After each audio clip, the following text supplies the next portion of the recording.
What is up, you guys? It is your boy Imi Nkosiyane screens again, and I am back with another study tips video. So before this video starts, please make sure to like this video, give it a big fat thumbs up, and subscribe if you haven't, and also turn on the post notification bell so that you are notified next time I drop. If you do not follow my WhatsApp channel, check the description box down below.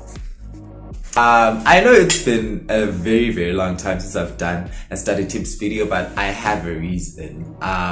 Last month, I think I posted that I am going to do a study tips video, but then I was waiting for my credentials. You know, when like people watch study tips videos, they want to make sure that they are listening to someone who they can trust, or someone who is trustworthy or is credible.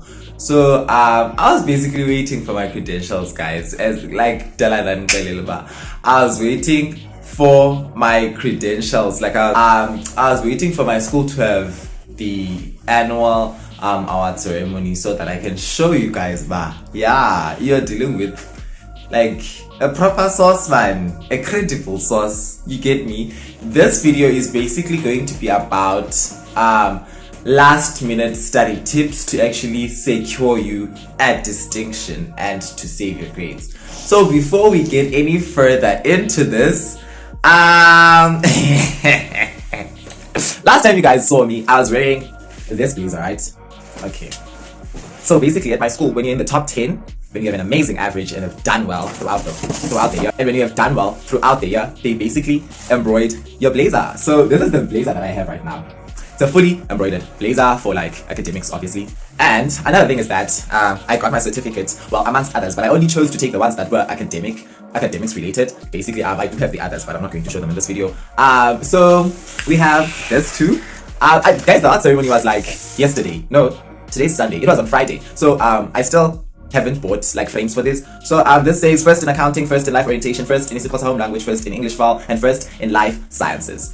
Now while we're still there, I have revision notes for life sciences and first in life sciences. So basically, if you're in grade 11 and you want revision notes for life sciences, hit me up on Instagram. It is at @ika_email, and I'm going to share those with you. And first position, darling, first position. So those are basically my credentials before we get into this video. So let me get my tea, and you should get your notepad and your pen, and you should jot down these study tips to save your exams. I'm going to run through this whole entire video. I'm going to speak as fast as I can because I have to go and study for accounting. I'm writing accounting in I have to go and practice accounting because I'm writing on Tuesday, so I don't know. It's in 2 days basically. So yeah, the third and the fifth tip are the most important ones on this list. So make sure you stay up until that part of the video.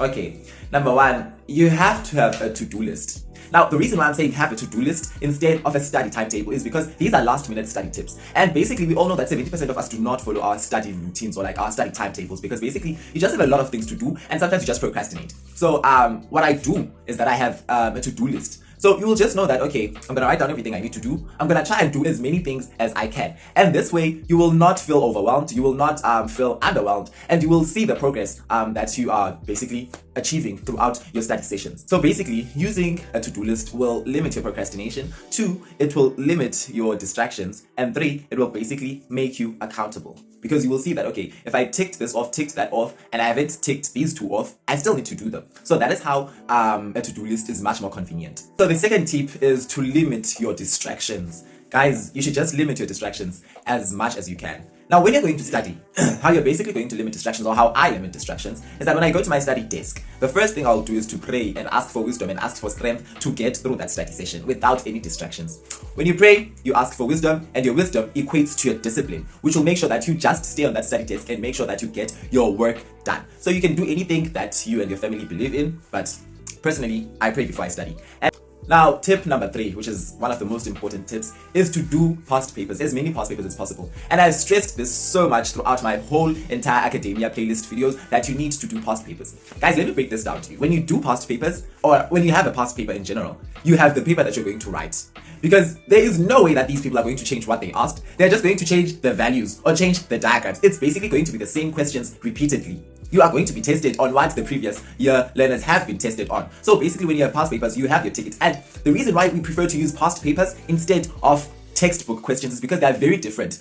The way they ask you on a textbook is not the way they ask you on an exam paper. So you have to use and utilize past papers as much as possible. They can literally take a full question from 2017 and copy and paste it, and it's going to be the same question you're going to be writing on that exam. So you make sure you utilize as many past papers as possible. The fourth tip is to ask for help.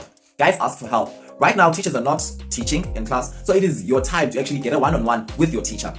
You have that question that you got wrong on that exam on the past term. Go to your teacher, ask about that question, ask for the memo, and see what you should have done or how you should have dealt with that question. Get along with people who are smart or people who know how to do their work, and then ask for teachers to come and tutor you guys. Right now, teachers are most of them are just not busy. They're just there to invigilate other learners when they're writing. So you can ask them, at what time are they going to be free? And then you ask them to come and revise with you guys a certain topic. So that is how you should be basically asking for help. And you should practice. And when you get stuck, go to someone whom you think might know how to answer that question and ask them to explain it thoroughly to you. As much as you can ask your teachers for help with questions you don't understand. I can tell you, I literally went to a teacher and asked for help on a certain question, and she literally gave me 7 past papers with their memos to actually practice for that exam. So when you go and ask your teachers for help, they actually take you seriously and they try to help you as much as they can. Yeah, that's basically it with asking for help.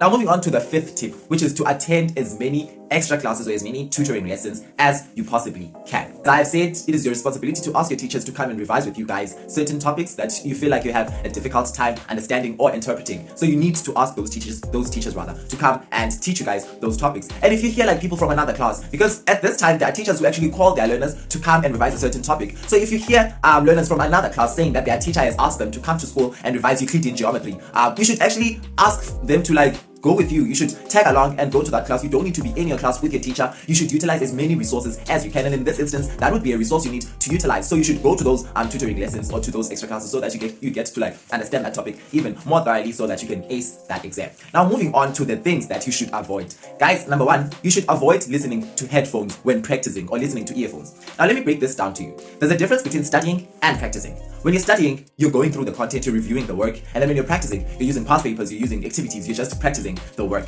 Now, it is fine for you to listen to headphones when studying that content, but when you're practicing the content, I do not advise you to listen to headphones or to listen to music, because when you're practicing a past paper, it's going to be the same when you're in that exam room and writing. And when you're in that exam room, you will not have headphones on as you had when you were practicing that past paper. So it then changes your mindset and it gets you to panic, like most people panic on that exam room, because you don't have the gum that you were chewing when you were practicing. You don't have the earphones that you were listening to when you were practicing. So you should stop listening to headphones when practicing, but you can listen to them when studying. But when you're practicing, you should basically make your atmosphere look as if you're in an exam room, and this will help you to get more comfortable when you're writing your exam and to actually ace that exam.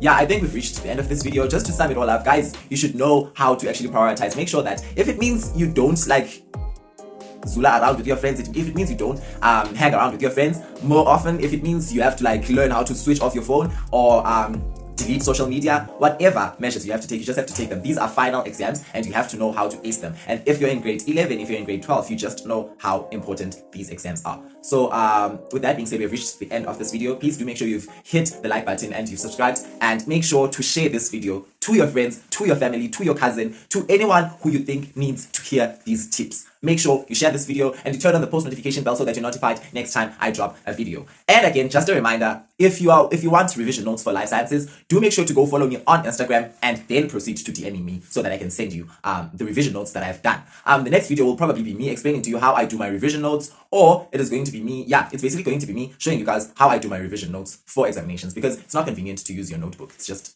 not convenient. And then another video you should look forward to is me explaining how I maintained an average of above 80 for the whole year, and I'm going to be basically revealing my marks and my report card marks to you guys from term 1 up until so we've reached the end of this video. If you've reached this part of the video, please do comment down below green hearts, and I'll see you when I see you. Bye.